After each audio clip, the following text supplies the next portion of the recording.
A cocaína é metabolizada rapidamente pelo corpo e a presença de cocaína e de altos níveis de metabólito na corrente sanguínea de Whitney Houston sugere que uma das últimas coisas que ela fez foi usar cocaína. A evidência é corroborada pela descoberta de uma colher pequena com uma substância cristalina dentro, ao lado de um papel enrolado na bancada do banheiro.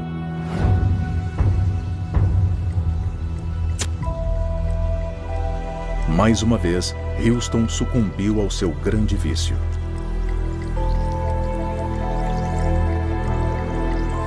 Além da sonolência causada pelas drogas controladas, as propriedades anestésicas da cocaína Freebase teriam um efeito desorientador.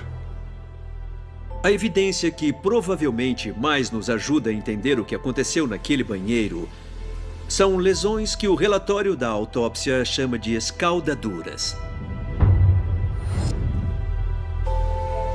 Quando a temperatura da água da banheira foi medida 6 horas após a morte de Houston, ainda estava em 34 graus Celsius.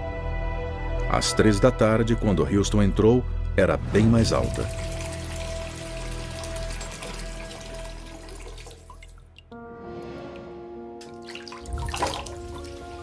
Para tentar entender o que aconteceu quando Whitney entrou na banheira, precisamos lembrar que a água estava muito quente e que todos os sentidos dela estavam adormecidos pelas drogas que ela tinha na corrente sanguínea. A reação dela à dor devia estar significativamente reduzida. Mas o tecido de suas pernas estavam reagindo normalmente e as lesões seriam as mesmas. Havia uma dissociação entre o que o cérebro dela julgava estar acontecendo devido à ação das drogas que entorpeciam os sentidos e o que o tecido das pernas dela sentia. O calor e o dano causado pelo calor. As pernas causaram um choque. O choque fez a pressão sanguínea cair e ela desmaiou e caiu na banheira.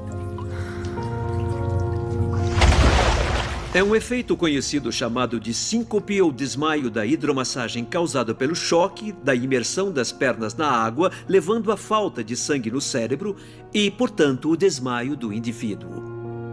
Com o fluxo sanguíneo de Houston ainda mais prejudicado pelo efeito da cocaína e a artéria bloqueada em seu coração, sua propensão a um desmaio na banheira era ainda maior. Tudo isso conspirou para que ela perdesse a consciência antes mesmo de cair na água. E foi por isso que ela não conseguiu se salvar. E quanto aos hematomas e outras marcas no corpo de Houston que Richard Schaeffer identificou a princípio? É difícil tirar uma mulher adulta de uma banheira. Ela era um peso morto. É possível que o esforço para erguer Whitney da banheira tenha sido a causa dos hematomas nos braços e ombros. Nas outras lesões de Whitney, temos algumas áreas de deslizamento da pele. A pele deteriora quando fica algum tempo na água. Quanto maior o tempo ou mais quente a água, maior é o efeito sobre a pele. E quando a pele é puxada, ela pode ser danificada, e isso é o deslizamento da pele. As descobertas provam que a maior parte das lesões externas de Houston ocorreram após sua morte.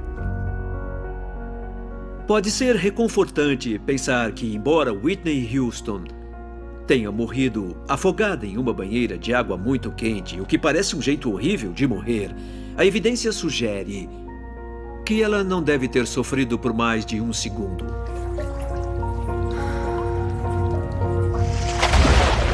Poucos dias após a morte de Houston, seu traficante não mostra remorso. Eu nunca me culpei. Não fui eu. Ninguém vai desmaiar numa banheira se estiver loucão de cocaína. É mais provável que a pessoa resolva limpar a banheira, entende?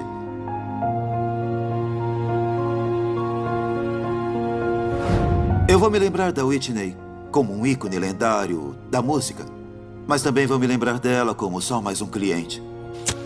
Para alguns, a carreira brilhante de Whitney estará sempre ligada aos vícios que a atormentavam. Mas para seu exército de fãs e as pessoas com quem trabalhou, seu legado permanece intacto. Sabe, muita gente que conquista o que ela conquistou tende a achar que é o centro do mundo. Mas Whitney Houston era profundamente humilde e muito espiritual. Eu acredito que a Whitney tem um lugar reservado no céu. Ela deve estar regendo o coral lá em cima. E, apesar de ser uma estrela tão grande, ela sempre falava com os fãs. Ela sempre lidava pessoalmente com as pessoas. Se houvesse 100 pessoas tentando encostar nela, ela faria o possível, que nem um político, para apertar as mãos de todos. E ela sempre dizia obrigado para todo mundo. Ela era incrível. Tragicamente, apesar das alturas incríveis que Houston atingiu em sua carreira, na vida pessoal, ela nunca conseguiu se livrar das garras do vício. E no fim, ele a destruiu. Whitney Houston morreu como resultado de um acidente, mas esse acidente foi causado pelo seu estilo de vida, pelo abuso crônico de cocaína que danificou seus músculos cardíacos e pelo coquetel de drogas presente em seu corpo quando ela entrou naquela banheira. Sem nada disso, talvez ainda ele estivesse conosco.